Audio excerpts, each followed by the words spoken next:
사랑하는 성도 여러분, 한 주간이 시작되었습니다. 이번 한 주간도 성령님과 함께 동행하는 복된 주간이 되기를 바랍니다.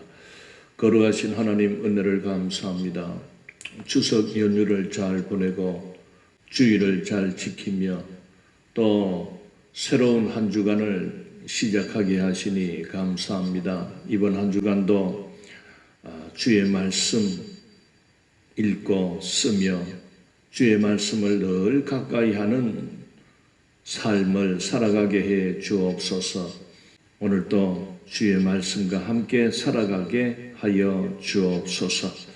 감사드리며 예수님 이름으로 기도드리옵나이다. 아멘. 성도 여러분, 오늘은 계속해서 예레미야 35장을 읽도록 하겠습니다. 35장부터 38장까지는 하나님께서 예레미야를 통하여 역사하시는 그런 그 역사적인 기간 안에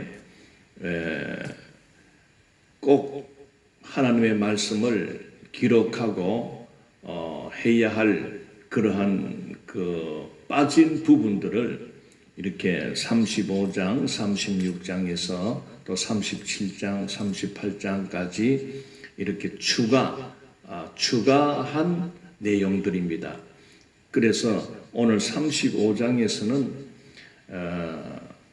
놀라운 참 신비한 그런 한 족속을 소개하고 있습니다. 바로 레갑 족속이라는 그 가문이 있습니다. 여호야김 시대에 일어났던 한 가지 사건을 오늘 35장에서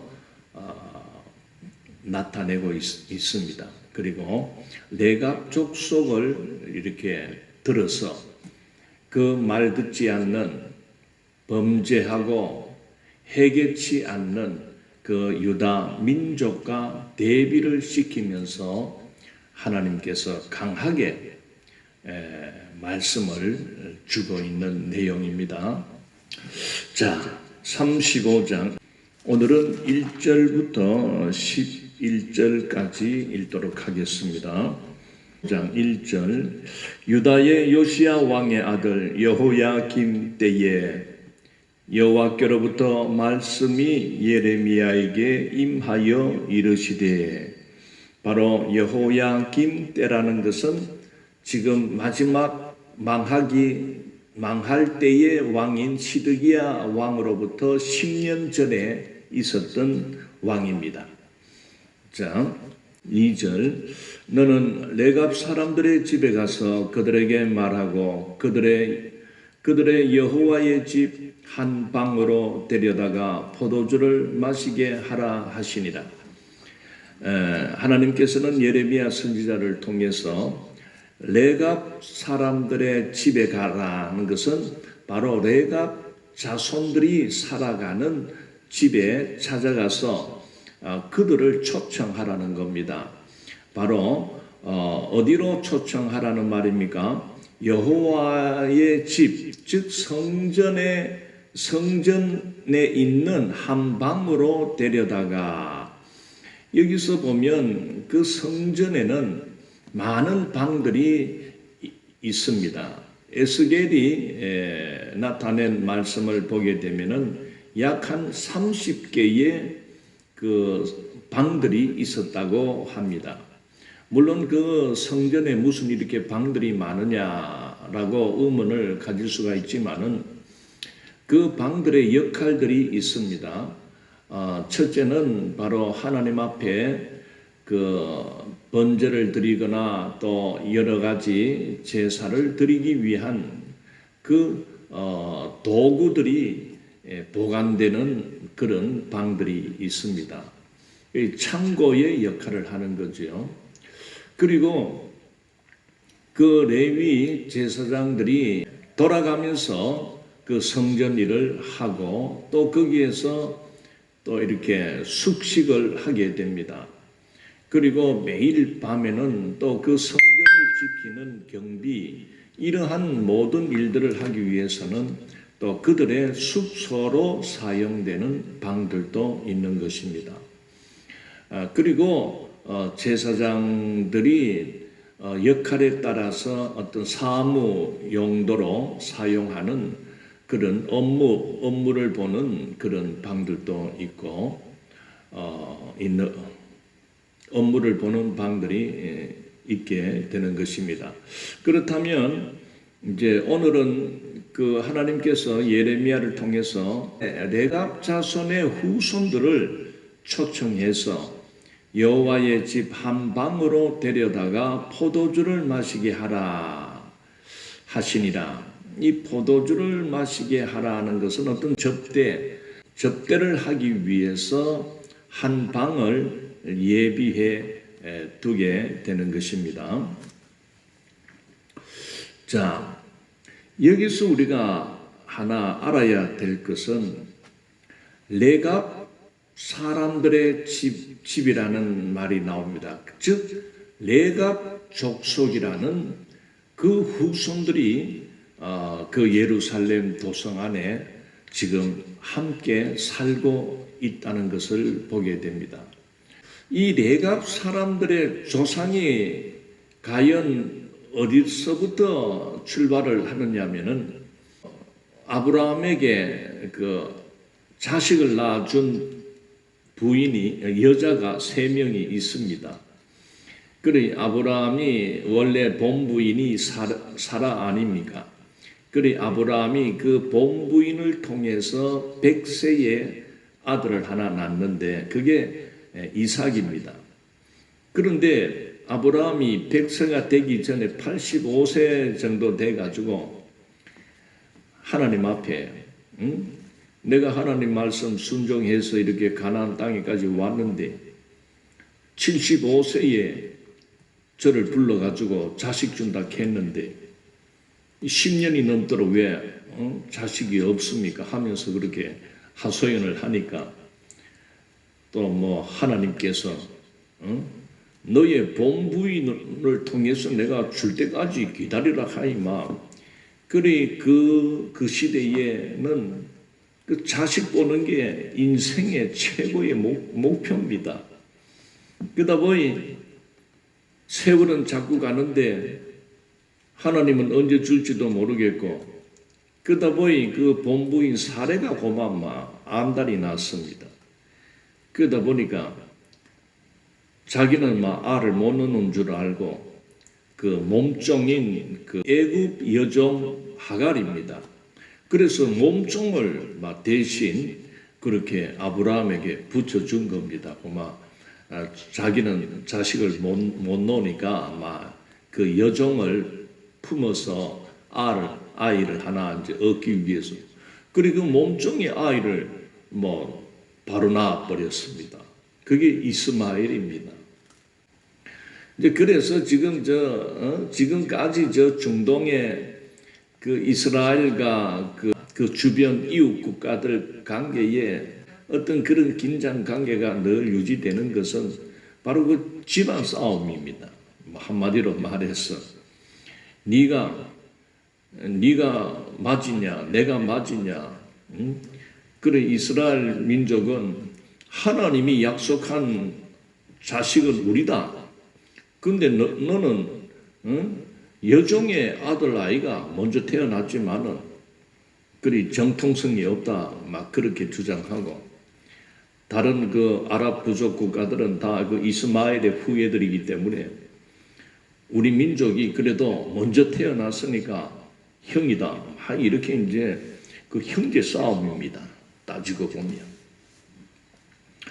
자, 어쨌든 그 아브라함이 여종으로부터 아이를 낳아서 이스마엘의 족속이 생겼고, 그러다가 이제 본부인 사레가 90세 때, 그리고 아브라함 100세 때 낳은 아들이 이제 하나님께서 주시겠다고 하는 그 약속의 씨가 됩니다. 그 이삭이죠.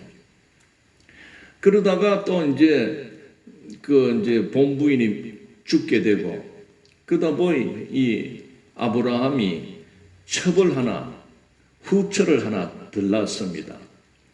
그 후처의 이름이 그두라라는 여인인데, 그 후처로 통해서 아들이 6명이 또 생깁니다. 6명이 생기는데, 그 넷째가 바로 미디안이라는 아들입니다. 그래서 이 레갑 족속의 조상은 바로 아브라함의 후처 그두라 소생 넷째 아들 미디안이다, 그 말이죠. 여러분 족보가 좀 이렇게 복잡한데, 그래 그걸 알아야 이게 좀 이해가 됩니다. 그래 여러분, 지금 우리 시대하고 그 시대는 이래 서로 비교하면은 안 맞습니다. 그래 아브라함이 살던 그 시대는 원래 이제 인종이 부족하고 사람이 오늘날에 비하면은 인구가 별로 없던 시절이기 때문에 한 시대를 살면서 할아버지도 막 알을 놓고 아들도 놓고 손자도 놓고 그런 시대입니다. 그러니 아브라함이 175세까지 살았다 하니까 그 당시에는 수명이 보통 한 100살 이상 넘어갔던 그런 시대이기 때문에 한 세대의 한 집안에서 할아버지도 자식 막 놓고 아들도 막 놓고 손자도 막 놓고 그런 시절이 있었습니다. 자, 어쨌든 그 아브라함의 후처 그두라의 소생 미디안, 그 미디안의 후손 중에 바로 그 레갑 족속들이 있었는데 이 사람들이 사는 곳이 어디냐면은 주로 그 아라비아, 지금 사우디아라비아 지역입니다. 그 아라비아라는 말이 그게 사막이라는 뜻이지요. 그 사막 백성들입니다. 그러다 보니 이 사람들은 주로 이제 유목민입니다. 목축업을 하는. 그래 이 사람들은 주로 어떤 정착 생활을 하지 않고 이렇게 초지를 따라서 양떼나 어떤 이런 소떼나 염소떼들을 끌고 다니면서 그렇게 키우며 천막을 치고 그렇게 살던 유목민이지요. 그리고 원래 그 이스라엘의 조상인 아브라함도 그런 유목민의 생활을 했습니다. 자, 그래서 이 레갑 사람들은 바로 유목민의 삶을 조상 때부터 그대로 간직하며 살았다는 것입니다. 이 가나안 땅에 들어온 이후에도 그 야곱의 아들 12족속의 사람들은 정착 생활을 했지만은 이 레갑 사람들의 조상이 그런데 어떻게 이렇게 함께 같은 땅에서 살게 되었는가를 보게 되면 바로 모세 시대에 애굽에서 이제 이스라엘 민족이 출애굽하며 그 약속의 땅인 가나안으로 가기 위해서 광야 40년 생활을 하게 됩니다. 그래서 그 광야에서 만난 족속이 그만 이렇게 이스라엘 민족이 가나안 땅으로 들어가는 길에 합류를 해서 따라 붙은 민족이 되는 것입니다. 소수 민족이 되는 것입니다. 물론 애굽 땅에서도 이렇게 소수 민족들이 그 이스라엘이 나갈 때 많이 따라 나왔다고 합니다. 그런데 놀라운 것은 이 레갑 족속은 바로 모세의 장인인 이드로가 속한 그 조상이지요. 그러니까 모세의 부인은 바로 이 레갑 족속의 그 레갑 족속의 그 형제 중에 바로 장인이 속하고 또 모세의 처가 속하게 됩니다. 참 오묘한 그런 족속입니다. 자, 3절 이에 내가 하비시냐의 손자여 예레미야의 아들인 야사냐와 그의 형제와 그의 모든 아들과 모든 레갑 사람들을 데리고 이제 성전 안에 있는 그 접대를 하는 그런 판방에 데리고 와서 이제 이렇게 접대를 하게 되었다 그 말입니다. 그리 레갑 자손의 그 후손들을 데리고 왔다는 거죠. 자, 4절 여호와의 집에 이르러 익다랴의 아들 하나님의 사람 하난의 아들들의 방에 들였는데 그 방은 고관들의 방곁이요 문을 지키는 살룸의 아들 마아세아의 방 위더라. 예루살렘 성전에는 그 딸려 붙어 있는 방들이 3층으로 되어서 방들이 한 30개가 이렇게 있습니다. 그런데 지금 예레미야가 이 레갑의 후손들을 초청한 그 방은 4절에서 하나님의 사람 하난의 아들들의 방에 들였다고 했습니다. 여기서 하나님의 사람 하난이라고 이렇게 하는 것은 바로 이 하난이라는 자가 선지자의 역할을 했다는 명칭입니다. 바로 선지자라고 붙이지 않고 하나님의 사람으로 그렇게 그 직분을 붙였던 것입니다. 하난이라는 사람도 선지자의 사역을 했다는 것을 말해주고 있죠. 그 방은 고관들의 방 곁이다. 즉 고관들은 바로 예루살렘 도성 안에 어떤 높은 지체가 높은 그런 고위 공직자들의 어떤 방 곁이고 또 문을 지키는 살룸의 아들 마세아의 방 위더라. 그러니 한 2층 정도 안 되겠나 그렇게 보게 됩니다. 5절 내가 레갑 사람들의 후손들 앞에 포도주가 가득한 정지와 술잔을 놓고 마시라 권하매.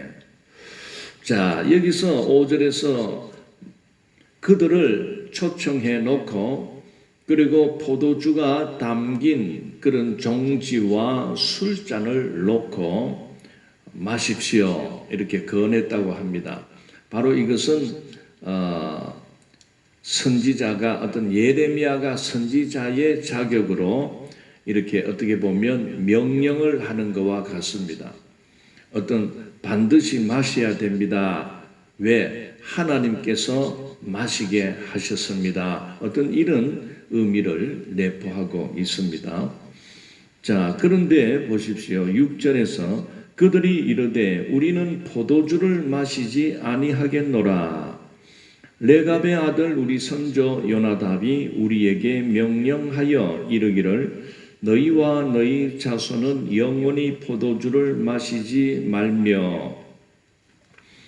자, 6절에서 그 초청된 레갑 자손의 후손들이 우리는 포도주를 마시지 않습니다. 이렇게 예레미야의 그 요청 앞에 어떻게 보면 거부를 하고 있습니다.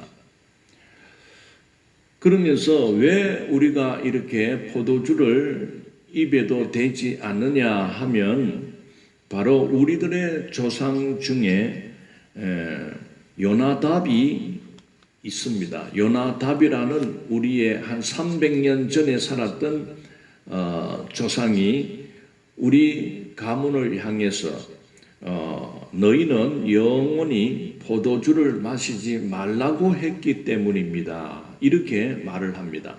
그러면 그 요나답이라는 이 사람은 어떤 사람인가 하면은 북쪽 그 이스라엘이 아직도 망하기 직전에 그 유다 그 북쪽 왕조의 10번째인 예후라는 왕이 통치하는 시절에 이 요나답이 그 예후를 많이 도와준 자입니다.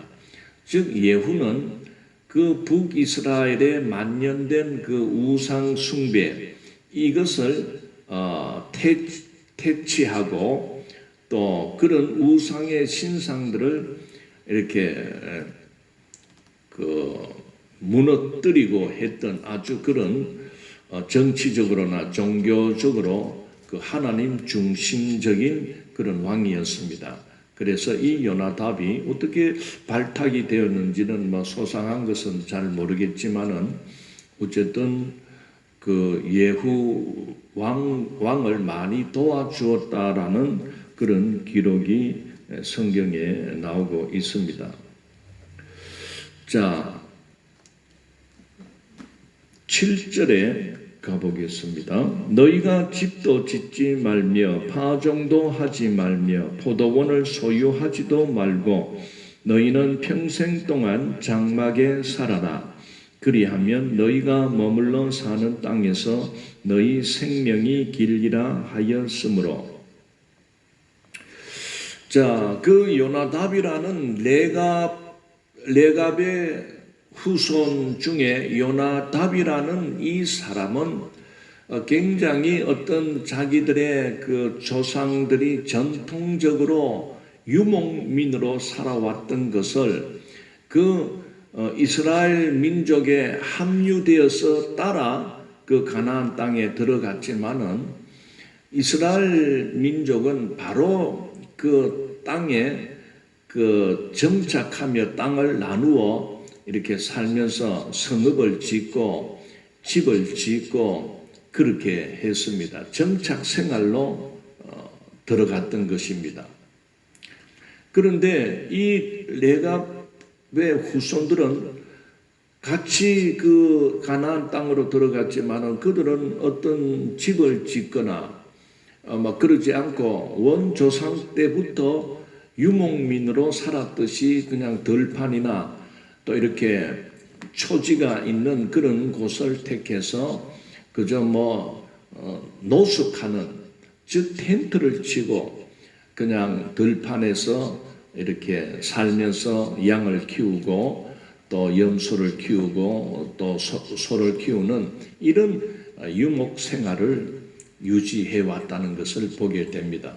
그래서 이 요나답은 어떻게 그 북쪽 이스라엘 그 왕과 함께 어떤 일을 어떻게 했는지는 수상히 잘 모르겠지만은 이 요나답은 아주 똑똑하고 뭔가 미래를 바라보며 자기의 그 후손들이 어떻게 살아야 될 것인가를 그 북쪽 이스라엘 민족이 살아가는 그 방식을 택하지 말라고 언급하고 있는 겁니다. 그래서 너희들은 우리 후손들은 절대로 저 이스라엘 민족들과 같이 땅을 차지하고 집을 짓고 성을 세우고 농사를 짓고 씨를 뿌리고 파종하는 이런 농경사회로서의 그 정착 생활을 우리는 하면 안 된다. 우리는 조상 때부터 우리는 유목 생활을 해왔기 때문에 우리들의 후손들도 끝까지 유목 생활을 해야 된다라고 어떤 그 가문의 어른으로서 분명하게 그 자손들에게 교육을 시켰다는 것을 보게 됩니다. 그러면 7절에서 나타나듯이 너희가 집도 짓지 말고 파종도 하지 말고 포도원을 소유하지도 말고 너희는 평생 동안 장막에 살아야 된다. 그리하면 너희가 머물러 사는 땅에서 너희 생명이 길리라 하였으므로 너희 생명이, 그러니까 요나답이 그 후손들에게 너희들이 내가 하는 말을 잘 듣고 그대로 순종하면 너희 생명이 길리라, 이 말을 한 것을 보게 되면 이 요나답은 여호와 신앙과 또 그 광야 시대 때 하나님께서 주신 그 시내산 언약을 통하여 주신 하나님의 말씀 계명들을 잘, 이 이스라엘 백성도 아닌데 민족도 아닌데 이 특이한 이 사람들은 그 하나님이 선택한 그 민족들도 타락하고 우상 섬기고 그 포도주를 가용하며 그런 음란함과 타락한 생활을 해가는데 요나답은 그러지 않았는 것 같아요. 그래서 자기 후손들에게 단단하게 너희들은 저렇게 따라가면 안 된다. 우리들은 정착하기 위해서 무슨 그런 짓을 하면 안 된다. 우리는 조상 때부터 살아왔는 방식을 고수하며 우리는 그저 어떤 소유를 갖기를 원해도 안 되고, 어쨌든 우리는 하나님께서 주신 이 자연에서 그저 양을 키우며 그렇게 살아가자. 그리고 포도주도 우리는 마시지 말자. 그런 것을 보게 됩니다. 너희 생명이 길리라 라는 이 말씀은 그 십계명 제5계명에 나오는 말씀입니다. 자, 제가 한번 읽어드리겠습니다. 제5는 내 부모를 공경하라. 그리하면 내 하나님 여호와가 내게 준 땅에서 내 생명이 길리라. 이 요나답이라는 자는 그 하나님의 계명을 철저히 지켰다는 것을 보게 됩니다. 특이합니다. 가나안에 정착한 하나님이 택한 본자손은 타락하고 지 멋대로 살아가는데, 하나님이 택함 받지 못한 이 레갑 족속, 즉 아브라함의 후처인 그두라의 소생인 그 넷째 아들 미디안의 후손들은, 물론 미디안의 후손들이 많습니다. 지금 저 사우디아라비아나 그 이란, 이라크 이쪽이 전부 그 미디안 후손들이 있는 거죠. 근데 그 중에 유독 그 레갑 족속의 후손들, 그러니까 모세의 장인이 속한 어떤 그 족속인 것 같아요. 이 족속만큼은 이렇게 철저한 하나님 중심, 그 계명 중심, 말씀 중심으로 살아가는 요나답이 이렇게 오늘 35장에서 특별히 나타나 소개가 되는 것을 보면, 어떤 하나님께서 지금 이스라엘 유다 백성에게 주고자 하는 그런 충고의 말씀이 있다는 것을 보게 됩니다. 자, 신약 성경에서 그 사도 바울이 에베소 교회에 편지하는 그 에베소서에 보게 되면 6장 1절에 이런 말씀이 있습니다. 4절까지 자녀들아 주 안에서 너희 부모에게 순종하라. 이것이 옳으니라. 내 아버지와 어머니를 공경하라. 이것은 약속이 있는 첫 계명이니 이로써 내가 잘되고 땅에서 장수하리라. 또 아비들아 너희 자녀를 노엽게 하지 말고 오직 주의 교훈과 훈계로 양육하라. 지금 사도 바울도 바로 십계명 중에 그 5계명으로 나오는 내 부모를 공경하라 하는 그 말씀을 언급하고 있는 것입니다. 너희가 오래 살고 장수를 너희가 원한다면 너의 부모를 공경하라는 겁니다. 여러분, 이 말씀은 오늘 우리 시대에도 똑같이 적용이 됩니다. 내 자녀들아, 주 안에서 너희 부모에게 순종하고 그리고 내 아버지와 어머니를 공경하라. 이것은 약속이 있는 첫 계명이다. 이렇게 말씀을 합니다. 바로 이 레갑의 후손인 요나답이라는 이 사람도 비록 정통인 이스라엘 12지파에 소속된 족속은 아니지만은 이 요나답은 특이하게 타락 가운데 살아가는 이스라엘 백성들 와중에서도 그 하나님의 언약, 하나님의 계명인 그 말씀을 지켜오고 있다는 것을 바라보게 됩니다. 자,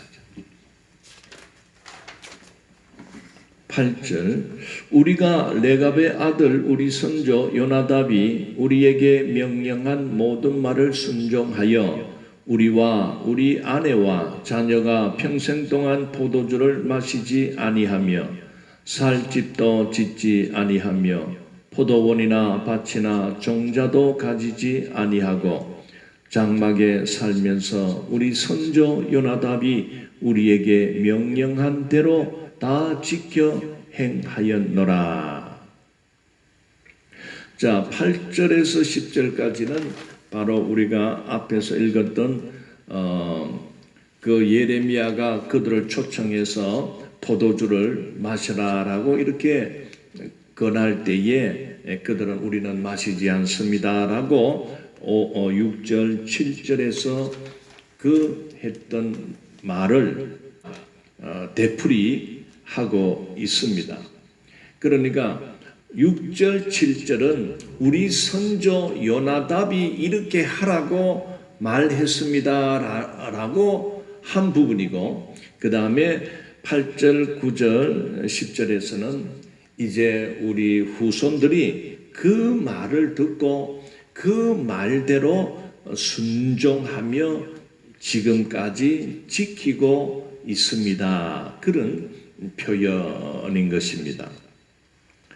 자, 11절에 그러나 바벨론의 느부갓네살 왕이 이 땅에 올라왔을 때에 우리가 말하기를 갈대아인의 군대와 수리아인의 군대를 피하여 예루살렘으로 가자 하고 우리가 예루살렘에 살았노라. 11절에서 바로 그 레갑의 후손, 그 예루살렘 성 안에 그들이 지금 함께 있는데 그들이 어떻게 해서 우리가 그 들판에 유목민으로 살았는데 이렇게 지금 예루살렘 성 안에 살게 되었는가 하는 그 연유를 설명하고 있습니다. 그리고 원래 이 레갑 자손이 바로 요나답이, 그 요나답은 북쪽 이스라엘 나라에 살았습니다. 그리고 그 북쪽에 살다가 그때에 이제 이 요나답이 활동할 때는 그 북이스라엘 10대 예후 왕 때에 활동을 했습니다. 그런데 북쪽은 BC 722년경에 고만 아수르 나라에 멸망을 당하게 될 때에 그 요나답의 자손들은 그때에 이 남쪽 유다로 넘어왔지 않겠나라고 생각을 해볼 수 있습니다. 그래서 그들은 그 북쪽 이스라엘 사마리아가 함락이 되니까 어쨌든 이 남쪽 유다 땅으로 넘어왔어도 그들은 어떤 성읍에 들어가서 정착 생활을 하지 않고 그 유다 들판에 목축업을 하는 유목민으로 그렇게 살아왔는데 바벨론 군대가 이 남쪽 예루살렘을 치기 위하여 1차로 침입할 때가 언제냐면은 BC 605년경입니다. 바로 유다 말기의 그 왕인 여호아하스 왕 때에 1차로 그 바벨론이 침입해서 그때에 1차로 포로를 붙들고 갔는데 그 포로 중에 여러분 다니엘서에 나오는 그 사드락, 메삭, 아벳느고라는 그 다니엘의 세 친구와 함께 붙들려 가게 된 겁니다. 그러니 그 바벨론이 그 유다 땅을 이렇게 침범을 하니까 그 레갑 후손들이 아하 이거 위험하다. 그래서 그들은 그때에 BC 605년경에 예루살렘 성 안으로 어떻게 보면 한 가족, 한 민족이 막 어떻게 도망을 왔다라기보다는 피신해 오게 된 겁니다. 그래서 예루살렘 성 안으로 피신해서 이제 한 8년 내지 9년 정도 이제 살았는데 그때에 이 예레미야가 그들을 불러서 예루살렘 성전 그 성전에 있는 방에 초대를 해서 오늘 이런 말을 듣게 된 것을 보게 됩니다. 사랑하는 성도 여러분, 오늘은 여기서 마치도록 하겠습니다. 마치면서 우리가 한 가지 꼭 생각을 해봐야 할 것은 지금 34장까지 이제 하나님께서는 그 배신한 유다 민족을 이제는 하나님이 심판을 경고하는 게 아니고 시행을 하고 마쳤습니다. 이제는 바벨론이 이제 군대가 완전히 이 예루살렘 성을 함락시킵니다. 근데 그 와중에 그거는 39장부터 이제 말씀이 계속됐지만은 이제 요 35장부터 38장까지는 이렇게 특이한 물론 전에 있었던 일을 이제 예레미야가 다시 이것을 이렇게 삽입하는 그러한 본문이 되겠습니다. 그 중에 놀랍게도 레갑 후손들을 그들을 성전 안으로 초청해서 이렇게 초대하며 하면서 한 가지 시험을 합니다. 그게 바로 포도주를 마시라고 하는 겁니다. 그러니까 대부분 이 사람들은 안 됩니다. 우리는 포도주를 마시지 않습니다. 그러면서 자기 300년 전에 살았던 요나답 조상 이야기를 꺼내지 않습니까? 우리 선조 요나답이 우리 후손들에게 우리는 절대로 포도주를 마시면 안 된다. 그리고 집을 짓거나 땅을 일구어 씨를 뿌리거나 이런 그 정착 생활을 하지 말고 우리는 조상으로부터 이어온 그 유목 생활을 우리는 끝까지 해야 된다 하면서 그러면서 우리는 여호와 하나님을 철저히 섬기며 살아가야 된다라고 그렇게 말씀 중심으로 살았던 소수 그 민족을 오늘 우리들에게 불쑥 이렇게 소개를 시킵니다. 그들이 왜 그들을 하나님은 시험해 보라고 했을까요? 너희 이스라엘 민족들아, 너희들은 특별히 내가 선택한 민족이고 택한 민족이었지만은 너희들은 저 소수 민족으로 살아가는 저 레갑 후손들의 반의 반도 너희들은 따라가지 못한다. 그 말씀 중심으로 여호와 신앙을 굳게 붙들고 살아가는 그 소수의 한 민족을 들어서 지금 유다 민족을 부끄럽게 하는 것입니다. 물론 여기 보면 포도주에 대한 말씀이 나옵니다. 그 물이 부족한 그 중동 지역, 그 팔레스타인 지역에 살아가는 사람들은 물이 귀하기 때문에 이 포도주를 음료의 대용으로 그렇게 사용을 해왔습니다. 오늘 우리가 생각하는 어떤 포도주하고는 개념이 다릅니다. 오늘 이 시대에, 오늘 우리 사회에 이 술 문제가 굉장히 문제가 많고 이 술로 인한 피해가 엄청나게 이렇게 일어나고 있습니다. 그러나 이 성경시대 때 그 시대의 그 땅은 지금도 마찬가지지만은 물이 귀합니다. 그러다 보니 그들은 이 포도를 생산해서 포도즙을 짭니다. 즙을 짜서 그 즙을 마시는 것입니다.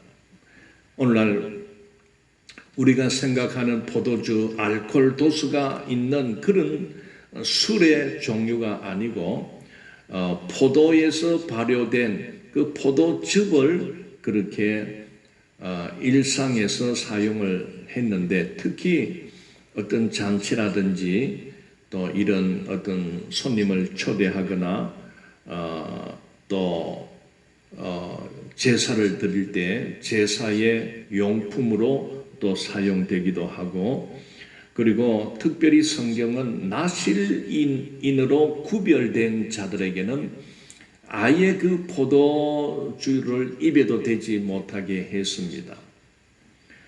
그리고 어떤 그 포도를 될 수 있으면 그 가용하는 것을 성경은 많은 부분에서 절제를 하라라고 가르치고 있습니다. 특히 어떤 그 제사장들이 성전 안에서 일을 하는 동안 또는 사역하는 동안에는 금하게 했습니다. 그리고 어떤 지도자의 위치에 있는 자들은 이 포도주를 금하라고 했습니다. 그러나 또 여러 가지 다른 부분에서는 어떤 그 병이 들거나 또 약용으로는 또 사용하라고 했습니다. 그래서 우리가 요즘도 많은 사람들이 왜 우리는 술을, 교회 다니는 자들은 또 술을 마시지 못하게 합니까? 지금 요즘 세상살이를 어떻게 술을 안 마시고 살 수 있습니까? 라고 말들을 많이 합니다. 그래서 핑계 대는 게, 예수님도 포도주를 물로 포도주 되게 했지 않습니까? 예수님은 술을 만들어 양조장을 했지 않습니까? 이렇게까지 핑계를 대고 있는데, 바로 알아야 됩니다. 오늘날과 같이 그 알코올이 도수가 높은 그런 게 아닙니다. 포도즙을 말합니다. 그 시대는. 어쨌든 요리저리 마시고 싶어가지고 온갖 수작을 다 벌리고 했었는데 마시지 않는 게 좋습니다. 술을 먹으면 술이 또 한 잔이 두 잔이 석 잔 되고 하면 사람이 실수하기 쉽고 또 추해집니다. 그래서 특히 예수 믿고 살아가는 자들은 생활 속에서 우리가 먹지 마라 이렇게 하면 그게 안 먹는 게 유익하고 좋은 것입니다. 꼭 술을 마셔야만 삽니까? 술 안 마셔도 저는 재미있게 잘 삽니다. 술 마시는 것보다 더 좋은 게 있습니다. 성령의 지혜라고 했지 않습니까? 어쨌든 성령 충만하면 술은 아무것도 아닙니다. 담배를 꼭 피워야 재미가 있습니까? 삽니까? 그 아무 유익도 없는 걸 가지고 꾸역꾸역 그 코에서 그 연기나 뽑아 삭고 그게 뭐 보기 좋습니까? 그런 거는 몸에 유익하지 않는 거는 안 마시고 안 피우고 그래 해도 재미있는 게 수두룩 빽빽합니다. 핑계 대지 말고. 자, 어쨌든 오늘 하나님은 참 예레미야를 통해서 그 레갑 자손 참 제가 볼 때는 놀라운 이 소수 민족이 있었다는 거 참 놀랍습니다. 이런 민족 이스라엘 택한 민족은 방탕하고 술 처먹고 술에 취해 가지고 우상을 이 신이 누군지도 제대로 못 찾고 그 짓을 하며 타락하며 하나님의 심판을 자초하고 있는 그 마당에 순수하게 유목 생활을 하며 절제하며 어떤 것도 소유하지 않는 땅을 차지하고 집을 차지하고 그래가지고 망하는 이스라엘과 유다 민족과 완전히 반대되는 이러한 민족이 있다는 것을 그 시대에도 있었다는 것을 우리가 본다면 오늘 같은 우리 난리법석을 피우고 여러분 지금 뉴스에 800만 원 정도 투자해서요 수백억 이윤을 남기고 1억 투자해서 1000억을 남기고 그런 세상입니다. 저는 이야 참 세상이 요지경이다. 또 그걸 욕하고 이번 욕하는 그런 사람들 또 그 보이 또 뒤로는 또 챙겨 먹고 앉아 있는 걸 또 보니까 요지경이다 싶습니다. 그래 우리가 돈을 바라볼 때 내가 먹어야 될까 먹지 말아야 될까를 판단할 줄 알아야 됩니다. 돈 준다고 덥석 받아버리면요 그게 코가 끼입니다. 결국은 망합니다.